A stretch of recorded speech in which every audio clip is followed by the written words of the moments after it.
Hello students, welcome back to the channel आयुर्लॉजी. आपण तंत्रयुक्ती पाहत होतो. तंत्रयुक्ती व्हायवासाठी मोस्ट इम्पॉर्टंट टॉपिक आहे.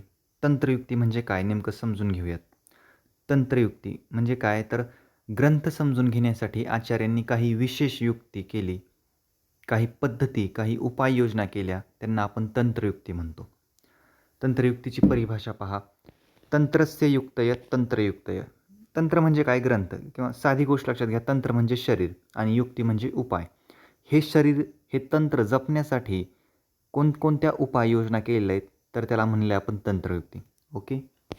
तंत्रयुक्तीचे महत्त्व ग्रंथाचा योग्य अर्थ समजून घेण्यासाठी होतो. शास्त्राचा जस्ट 1 मिनिट.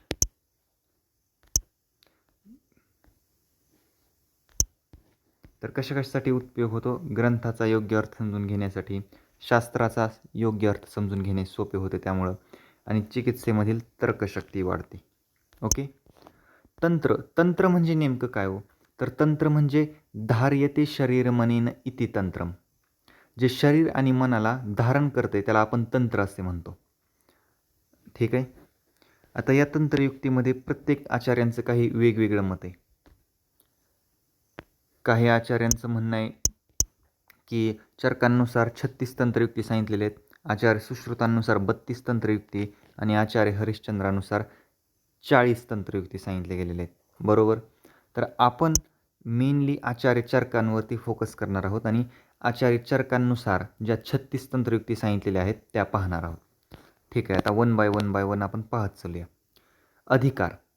एखाद्या अध्यायात किंवा ग्रंथात कोणता मुख्य विषय चालू आहे हे दर्शवणारी तंत्रयुक्ती. अधिकार म्हणजे काय? आपण घरातला मोठा व्यक्ती असतो, त्याच्याकडे सगळे अधिकार असतात घरातले. बरोबर. मग एखाद्या अध्यायात किंवा ग्रंथात कोणता जो मुख्य विषय आहे, घरात जसा मुख्य माणूस असतो ज्याच्याकडे सगळे अधिकार आहेत, त्याचप्रकारे एखाद्या अध्यायात जो मुख्य विषय आहे त्याला दर्शवणारी तंत्रयुक्ती म्हणजे अधिकार तंत्रयुक्ती. उदाहरणार्थ, दिनचर्या अध्यायात मुख्यतः दिनचर्येचा विचार. दिनचर्या या अध्यायात आपण ऋतुचर्येचा विचार केला आहे का? नाही. मग दिनचर्या अध्याय आहे याचा अर्थ त्याच्यात मुख्यतः दिनचर्येचाच विचार झाला पाहिजे. तर हे होती अधिकार तंत्रयुक्ती. योग. योग या शब्दाचा अर्थ होतो जोडणे किंवा बांधून ठेवणे. दोन किंवा अधिक गोष्टींचा परस्पर संबंध लावून परिणाम समजून घेणे म्हणजे रिझल्ट जाणणे, त्याला आपण योग असं म्हणतो. याचं उदाहरण पहा. मध आणि तूप समप्रमाणात घेतल्यास विषबाधा होते. आता मध आणि तूप आपण यांचा समप्रमाणात संबंध जोडला आहे, म्हणजे यांना आपण सेवन केलं. जर हे घेतलं तर याची विषबाधा होण्याची शक्यता आहे, विषबाधा होऊ शकते. म्हणजे मध आणि तूप जर समप्रमाणात खाल्लं, हे आपण यांचा योग जोडला आणि यांचा परस्पर संबंध लावून परिणाम काय आहे तर विषबाधा होणे. परिणाम हा विषबाधा होऊ शकते, हे परिणाम आहे, हा रिझल्ट आहे.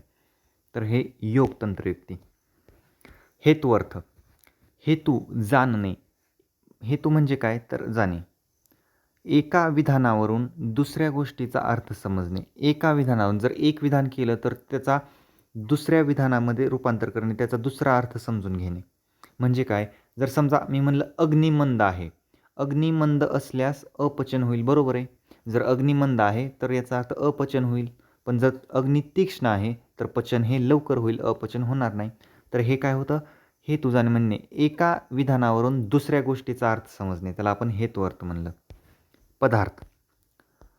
पद प्लस अर्थ. पदार्थ आपण हा शब्द बऱ्याच वेळा पाहिला आहे पदार्थ विज्ञानमध्ये सुद्धा. पद्यते गम्यते येणार्थ अर्थ. जो योग्य शब्दाचे योग्य अर्थ समजून देतो तो म्हणजे पदार्थ. शब्दाचा विशिष्ट आणि योग्य अर्थ सांगणे म्हणजे पदार्थ. बरोबर. रस. रस म्हणजे काय तर चव. आता चवीला एक विशिष्ट शब्द दिला आहे त्याला, तो कोणता? तो म्हणजे रस. त्याप्रकारे अशा ही पदार्थ तंत्रयुक्ती. प्रदेश. संपूर्ण विषय न सांगता त्यातील काही अंश महत्त्वाचा भाग सांगणे म्हणजे प्रदेश होय. प्रदेश म्हणजे काय तर सगळं रायरंदावणी सगळ्या गोष्टी न सांगता एखादा मुख्य विषय, मेन विषय, काही महत्त्वाचा अंशच सांगणे, त्याला आपण प्रदेश म्हणतो. म्हणजे काय तर सर्व रोगांना न सांगता फक्त ज्वराचे वर्णन करणे. म्हणजे किंवा ताप आहे, ताप हा सगळ्या रोगांमध्ये जवळपास कॉमनच असतो, त्यामुळं सर्व रोग न सांगता ज्वराचे वर्णन करणे, काही अंश महत्त्वाचा भाग, अशा प्रकारे हे प्रदेश. उद्देश. एखाद्या विषयाचा थोडक्यात उल्लेख करणे. उद्देश काय असतो की कुठल्याही गोष्टीचा उद्देश काय असतो की ती गोष्ट तात्पुरती, पटकन आणि थोडक्यात समजावी.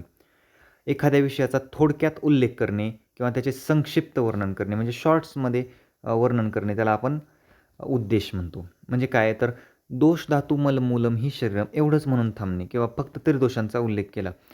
एवढंच जर म्हणलं तर अख्खं आता फक्त दोष धातू मल मूलम ही शरीरम याला कितीही एक्सप्लेन करता येते तुम्हाला. दोषाचे प्रकार, धातूचे प्रकार, मलाचे प्रकार. पण फक्त एवढंच म्हणणं की दोष धातू मल मूलम ही शरीरम. तर हा झाला उद्देश. फक्त ब्रीफ समराईज करणं शॉर्टमध्ये. निर्देश. उद्देशाच पुढचा आता निर्देश. संक्षिप्त सांगितलेल्या विषयाचे सविस्तर आणि स्पष्ट वर्णन करणे. उद्देशमध्ये थोडक्यात वर्णन केले होते. संक्षिप्तमध्ये आपल्याला आता डिटेलमध्ये वर्णन करायचे, सविस्तर वर्णन करायचे, स्पष्ट वर्णन करायचे. दोष धातू मल मूलम ही शरीरम एवढं सांगितलं उद्देशमध्ये. निर्देश म्हणजे दोषाचे प्रकार, धातूचे प्रकार, वाताचे प्रकार, प्रत्येक पुढं पुढं पुढं पुढं त्याचं महत्त्व, त्याचे स्थान, त्याचे प्रकार या सर्व गोष्टी सविस्तर सांगणे त्याला आपण निर्देश असं म्हणलं. ही निर्देश तंत्रयुक्ती. वाक्यशेष. वाक्यशेष म्हणजे राहिलेल्या वाक्याचा अर्थ समजून घेणे. म्हणजे काय तर वाक्यात काही शब्द प्रत्यक्ष जरी नसले तरी उरलेला अर्थ आपण स्वतः समजून घ्यायचा असतो. मी जर म्हणलं किंवा दोष धातू मल मूलम ही शरीरम तर याचा अर्थ शरीर हे दोष धातू मलांपासून बनलेले आहे. मग अवयव ही शरीराचे दोष धातू मलांपासून भरलेले आहेत. धातू ही सगळ्याच गोष्टी, शरीर म्हणलं की सगळ्याच गोष्टी आल्या ना. मग ही काय ह्याला वेगळ्या वाक्यात सांगण्याची गरज नाही. म्हणजे किंवा याचं दुसरं उदाहरण द्यायचं झालं तर सातवा धातू आहे शुक्र धातू. मग पुरुषामध्ये शुक्र धातू आणि स्त्रीमध्ये आर्तव धातू असा त्याचा उल्लेख होतो. म्हणजे शुक्र हा पुरुषामध्ये आणि स्त्रीमध्ये शुक्र याचा अर्थ होतो आर्तव. तर हे सांगण्याची गरज नाही. हे वाक्यशेष हे आपण समजून घेणं पाहिजे. उदाहरण बघा, घृत पिबेत म्हणजे योग्य प्रमाणात पिणे. घृत पिबेत पण योग्य प्रमाणात पिणे. प्रयोजन बघा. प्रयोजन कुठल्याही गोष्टीचं प्रयोजन असतं ना. कुठल्याही गोष्टीचा एम काय. आयुर्वेदाचं प्रयोजन आहे स्वस्थस्य स्वास्थ्य रक्षणम आतुरस्य विकार प्रशमनम. स्वस्थ रोगीचं आधी स्वास्थ्य टिकवून ठेवा आणि नंतर जो आतुर जो रोगी व्यक्ती त्याच्या रोगाचं निवारण करा. म्हणजे काय तर कुठल्याही गोष्टी मागचा हेतू काय आहे हे समजून घेणे म्हणजे प्रयोजन. आयुर्वेदाचा हेतू आहे हा, आयुर्वेदाचं प्रयोजन आहे. मग आता उदाहरणार्थ समजा दिनचर्या आरोग्य रक्षणासाठी सांगितलेली आहे, बरोबर. दिनचर्या सांगितली, ऋतुचर्या सांगितली, पण त्याच्या मागचा नेमका हेतू काय तर हेतू हा आरोग्य रक्षणाचा आहे. आरोग्य रक्षण व्हावं यासाठी सांगितले आहे. त्यामुळं हे प्रयोजन. उपदेश. उपदेश म्हणजे काय की एखादी गोष्ट सांगणे की ही गोष्ट अशी. आचार्यांनी केलेली थेट शिकवण म्हणजे उपदेश होय. दिनचर्या अध्यायामध्ये आचार्यांनी आपल्याला शिकवण दिली. ऋतुचर्या अध्यायामध्ये आपल्याला आचार्यांनी शिकवण दिली. मग सत्य बोलावे दर्शनमध्ये आपल्याला शिकवण दिली आहे बौद्धांनी, महावीरांनी, चारवाकांनी, अनेक दर्शनांनी. मग जी आचार्यांनी थेट केलेली शिकवण आहे त्याला आपण उपदेश म्हणतो. उदाहरणार्थ सत्य बोलावे ही शिकवण आहे. अपदेश. आता उपदेश आणि अपदेश हे सोबतच आहे बघा. एखाद्या गोष्टीमागील कारण स्पष्ट करावे. म्हणजे काय आता उपदेश तर तुम्ही केला आहे, पण त्या उपदेशामागचं नेमकं कारण काय होतं, तुम्ही कशामुळे तो उपदेश केला असावा, तर त्याच्यामागचं कारण स्पष्ट करणे म्हणजे अपदेश होय. आचार्यांनी सांगितलेले आपल्याला रात्री जागरण करू नये. आता पण का करू नये, रात्री जागरण करू नये हा झाला उपदेश. आता अपदेश कसं होईल तर रात्री जागरण करू नये याच्यामागचं कारण सांगा, तेव्हा ते होईल अपदेश. त्याचं कारण स्पष्ट करा ना. तर कारण काय आहे तर रात्री जागरण केल्याने वात वाढतो, वाताची वृद्धी होते, त्यामुळं रात्री जागरण करू नये हे सांगितले. अतिदेश. एका ठिकाणी सांगितलेला सिद्धांत वा चिकित्सा दुसऱ्या समान विषयाला सुद्धा लागू असणे याला म्हणतो आपण अतिदेश. बघा आपण रोगानुत्पादनीय अध्यायामध्ये आपण सर्व धारणीय आणि अधारणीय वेग पाहिले. त्यामध्ये अधारणीय 13-14 वेग सांगितले होते. मग क्षवथू आणि उद्गार वेग जे आहेत, क्षवथू म्हणजे शिंक आणि उद्गार म्हणजे ढेकर, यांची समान चिकित्सा आहे असं सांगितलं होतं, बरोबर. मग आता जी क्षवथू म्हणजे शिंकेसाठी जी चिकित्सा आहे तीच उद्गारसाठी वापरली गेलेली आहे. म्हणजे हे झालं अतिदेश. एका ठिकाणी सांगितलेला सिद्धांत किंवा चिकित्सा दुसऱ्या समान विषयाला सुद्धा लागू असणे त्याला म्हणतो अतिदेश. ओके. अर्थापत्ती. प्रत्यक्ष उल्लेख नसतानाही तर्कावरून परिस्थितीवरून अर्थ काढणे. बऱ्याच वेळा समाजात अशी काही माणसं असतात प्रत्यक्ष त्यांनी काही फारसं बघितलेलं नसतं, पण उगाच ह्याच्या त्याच्या येऊन चाड्या सांगणं किंवा या गोष्टी काहीही बघितलं नसताना उगाच मनाच्या बाता मारणं, त्याला आपण अर्थापत्ती असं म्हणतो बघा. प्रत्यक्ष उल्लेख नसतानाही तर्कावरून, परिस्थितीवरून अर्थ काढणे. किंवा समजा त्यानं बघितलेलं पण नाही की आज पाऊस पडलाय का नाही, पण खाली ओलावा आहे याचा अर्थ किंवा पाऊस पडला असेल ही अशी परिस्थितीवरून तर्क आणि अंदाजा लावतोय. मागच्या 4000 वर्षापूर्वी, 25,000 वर्षापूर्वी काय होतं, परिस्थिती कशी होती हे कोणाला माहीत नाही.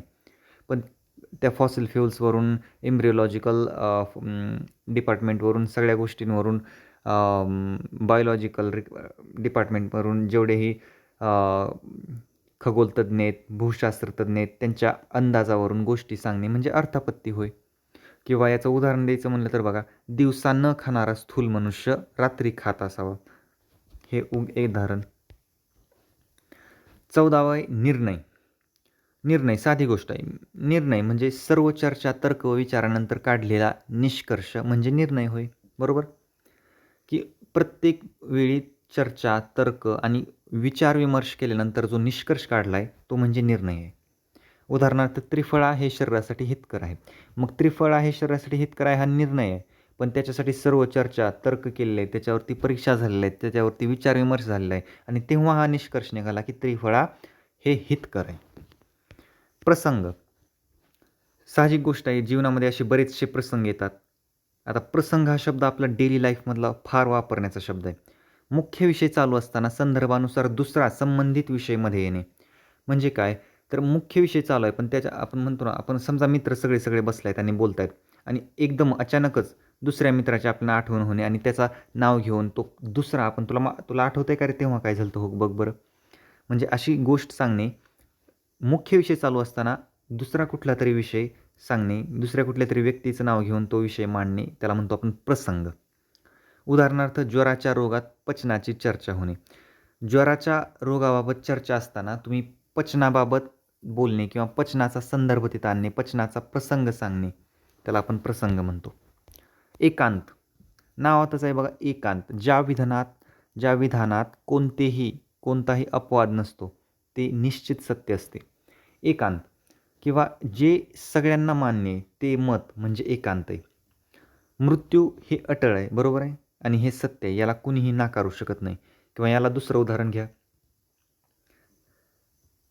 सर्वस्मिन पांचभौतिकम. पंचभौतिक जो सिद्धांत आहे, सर्व पांचभौतिकम अस्मिन अर्थे म्हणजे काय, या जगातील प्रत्येक वस्तू ही पंचमहाभूतांपासून बनलेली आहे आणि हा युनिव्हर्सल सिद्धांत आहे, याला अपवाद नाही.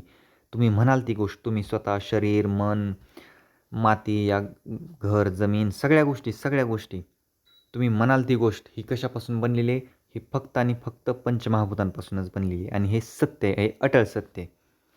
तर हे झालं एकांत. अनेकांत बघा, जिथं एकांतमध्ये जे सगळ्यांना मान्य होतं, एकांतमध्ये जिथं अनेक त्याचे पेहलू आहेत, अनेक मार्ग आहेत. एखादी गोष्ट सर्वांना सारखी लागू पडत नाही, बरोबर आहे. अनेकांत बघा ना, काही जणांसाठी दूध हे हितकर असतं, काही जणांसाठी अहितकर ठरतं, काही जणांसाठी शाकाहार जो आहे तो उत्तम असतो, पण काही जणांसाठी मांसाहार हा उत्तम असतो. काही ठिकाणी शाकाहार, काही परिस्थितीनुसार, काही जॉग्राफीनुसार शाकाहार उत्तम ठरतो, काही परिस्थितीनुसार मांसाहार उत्तम ठरतो. काही ठिकाणी दूध हे उत्तम आहे, काही ठिकाणी चहा हे उत्तम आहे, काही ठिकाणी दूध हितकर आहे, काही ठिकाणी दूध अहितकर आहे. मग अशा प्रकारे अनेकांत त्याचे अनेक पेहलू असू शकतात ना, प्रत्येक गोष्ट सारखी सगळ्यांना कशी लागू पडू शकते, हे अनेकांत होतं. अपवर्ग. सामान्य नियमाला असलेला विशेष अपवाद म्हणजे अपवर्ग होय. अपवर्ग म्हणजे काय, तर सामान्य नियमाला असलेला विशेष अपवाद म्हणजे अपवर्ग होय. आता सर्व स्नेह हे गुरु असतात, हे आपल्याला माहिती आहे. 4 महास्नेह आहेत, तेल, घृत, तूप आणि तेल, घृत, वसा आणि मज्जा. मग आता जनरली सर्व स्नेह हे कसे असतात, गुरु असतात, हे सामान्य नियम आहे. पण तुलनेने तेल हा कसा असतो, लघु असतो. सर्व गुरु आहेत पण तुलनेने तेल हा लघु आहे. मग आता हा सामान्य नियमाला असलेला हा विशेष अपवाद आहे, बरोबर आहे. त्यामुळे याला म्हणण्यात आलं अपवर्ग. विपर्यय. एखाद्या गोष्टीचा उलट अर्थ किंवा विरुद्ध स्थिती सांगणे म्हणजे विपर्यय होय. विपरीत म्हणतो ना आपण, म्हणतो विपरीत परिस्थिती म्हणजे उलटी परिस्थिती, चुकीची. एखाद्या गोष्टीचा उलट अर्थ किंवा विरुद्ध अर्थ सांगणे म्हणजे विपर्यय होय.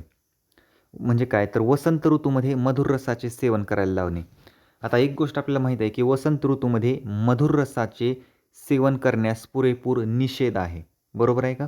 कारण वसंत ऋतूमध्ये ऑलरेडी कफाचा प्रकोप आहे आणि मधुर रस हा कफाला वाढवणार आहे. का? कारण मधुर आणि कफ ह्या दोघांचे गुरुगुण आहेत आणि त्यामुळे हे एकमेकांना वाढवतात. मधुर कफाला वाढवतो, पण अरे बाबा वसंत ऋतूमध्ये आधीच कफाचा प्रकोप झाला आहे, त्यामुळे मधुर रसाचा निषेध आहे इथं, घेतला नाही पाहिजे.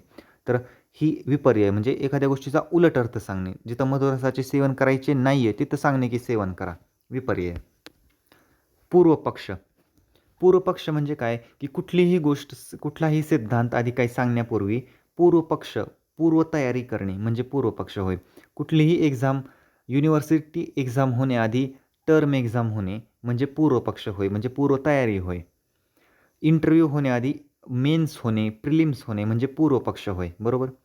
प्रमुख सिद्धांत मांडण्याऐवजी किंवा प्रमुख सिद्धांत सांगण्यापूर्वी मांडलेले जे प्रारंभिक मत आहे त्याला आपण पूर्व पक्ष म्हणतो. उदाहरणार्थ सर्व रोग दोषांमुळे होत नाहीत असे मत, हे आपलं प्रारंभिक मत आहे. काही रोग हे दोषांमुळे होतात, काही रोग होत नाहीत, मग हे प्रारंभिक मत मांडणं म्हणजे पूर्व पक्ष. विधान. शास्त्रात एखादा नियम किंवा तत्व निश्चितपणे सांगणे, हे विधान केलं किंवा हे विधान बरोबर आहे, हे विधान केलं, मग शास्त्रात एखादा नियम किंवा तत्व निश्चितपणे सांगणे, निश्चित आहे, त्याला आपण विधान म्हणतो. म्हणजे काय तर भोजन वेळेवर करावे, हे विधान आहे. भोजन वेळेवर करावे. अनुमत. आचार्यांनी किंवा शास्त्राने मान्यता दिलेली गोष्ट म्हणजे अनुमत होय. अनुमत म्हणजे काय तर आचार्यांनी दिलेली ती मान्यता किंवा शास्त्राने दिलेली ती मान्यता, त्याला आपण अनुमत म्हणतो.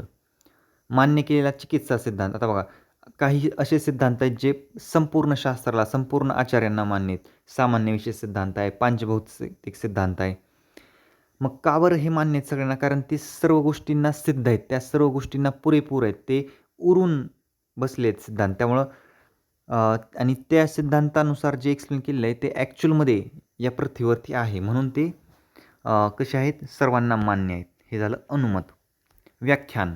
बरेच व्याख्याते असतात जे नेहमी व्याख्यान करत असतात. बरोबर आहे का? मग व्याख्यान म्हणजे काय हो?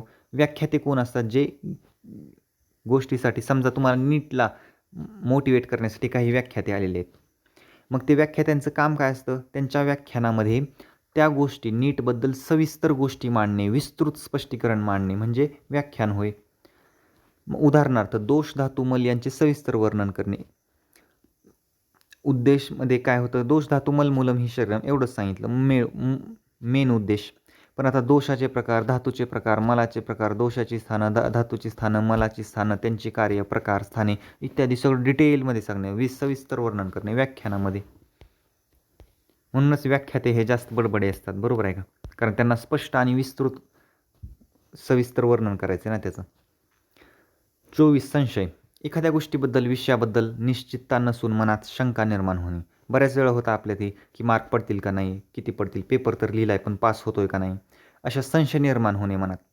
गुल्म हा वातच की पित्तच विकार आहे, हे अशा प्रकारे संशय निर्माण होणे, त्याला आपण संशय तंत्रयुक्ती म्हणतो. अतितावेक्षण. भूतकाळातील घटना, आहार विहार किंवा रोगस्थितीचा विचार करणे. बऱ्याच वेळा काही लोकांना अशी सवय असते, नेहमी भूतकाळात किंवा भविष्यकाळात जगत असतात. काही ज्या गोष्टी आपल्या हातात पण नसतात, ज्या गोष्टीचा विचारसुद्धा करणं चुकीचं आहे, त्या गोष्टीचा विचार करत बसतात. एखादी घटना घडली, एखादा आहार विहार झाले चुकीचं आता आपल्याकडून, आपण आजारी पडलोत, पण उगाच त्या गोष्टीचा विचार करणे आणि परत रोगस्थितीचा विचार करत बसणे, जेणेकरून रोगाची जी प्रबळता आहे ती अजून उद्भवते. ते होणार नाही पाहिजे. ना भूत ना भविष्य कुठल्याही गोष्टीचा विचार केला नाही पाहिजे. उदाहरणार्थ पूर्वीचा आहार विचारणे, अतितावेक्षणचं एक्झाम्पल.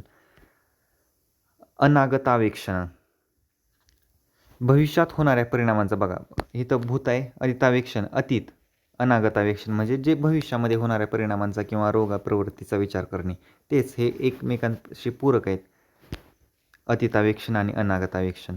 मला कर्करोग झाल्यास तो बरा होईल की नाही, मला कॅन्सर झाल्यास तो बरा होतोय की नाही, ह्या असा विचार करणे. आता ॲक्च्युअलमध्ये भविष्यामध्ये जगण्याचं काही कारणच नाही. बरोबर आहे का? तर हे अतितावेक्षण आणि अनागतावेक्षण. स्वसंज्ञा.